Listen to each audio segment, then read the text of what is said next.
Right lads, welcome to Liverpool's ratings in EAFC. Just a quick disclaimer, all of these are predictions, none of them are actually real, but let me know what you think of them in the comments. On top of these all just being predictions, I have not got the non-rare gold card design, so if there's a player that you think should be non-rare, he probably should be, it's just because I've only got the rare design.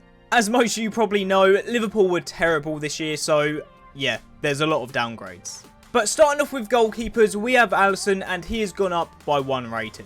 Anyone that actually watched all the games in the Premier League last season would have seen he was the best goalkeeper in the league by far, if not across the world. And personally, even before this season, I think he should have been 90 rated this year. But on to defenders, Tsimikas is our first one, didn't really get much game time, so he's just stayed the same.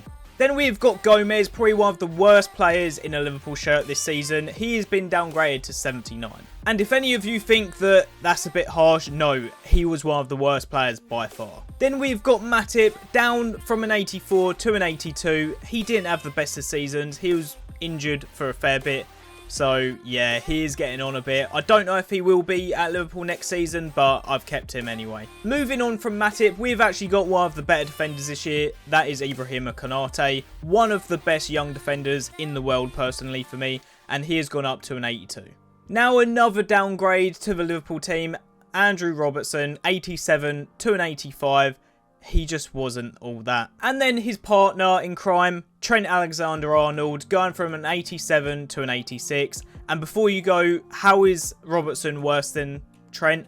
For me personally, Trent had a poor season, but he pulled it back a bit once he moved into his new role, whereas Robertson was just kind of on the edge all season.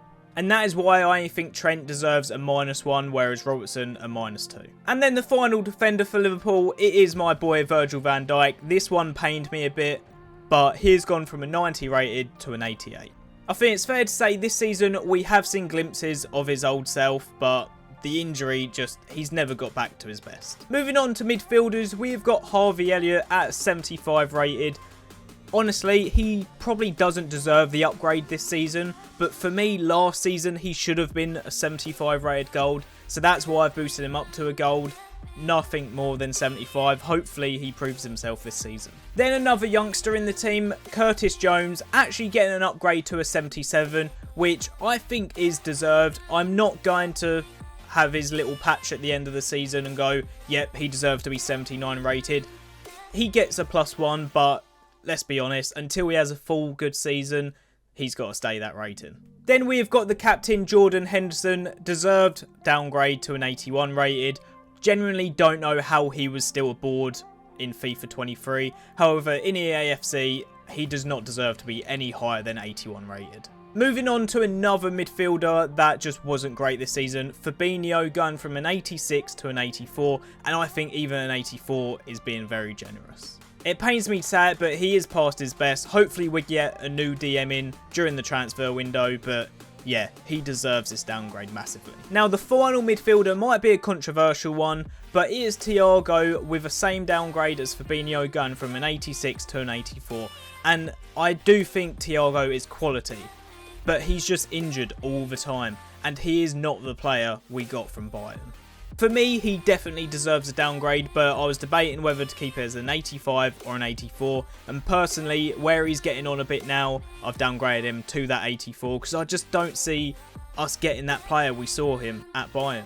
And then probably the best part of our team, the attackers. We have got Darwin Núñez, which he's just stayed the same because personally, I don't think he had a bad season, but he didn't have a great season. So I think he deserves to stay an 82.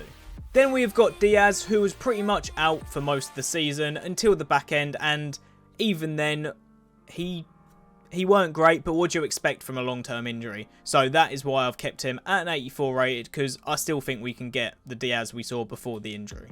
Then Diogo Jota, another player that has been injured quite a lot this season. For me personally, I was going to downgrade him to an 84, and I wouldn't be mad if he did get downgraded to an 84, but he actually was quite good since he came back from injury, so yeah, that is why I've kept him an 85. I'm hoping next season he can stay fit and keep doing what he's doing. Then another big upgrade is to Cody Gakpo, probably one of the best bits of business we have done for a few years. And yeah, he done well, or he was one of the best players in the Eredivisie before we bought him in January. And even coming to the Premier League, he's done very well. And before you go, no, he should not be 85 rated. Even if he carried on his form from the Eredivisie, he probably deserved to be 84, 85 anyway. He's done it in the Premier League as well, so he definitely deserves an 85 rated. Which brings us to the final attacker, Mohamed Salah. Not one of his best seasons, yet he is still one of the best players in the league. The fact Salah's still got 19 goals this season, in a poor season, in a poor Liverpool team, is outrageous. He's still got one of the most goal contributions in the world, so yeah.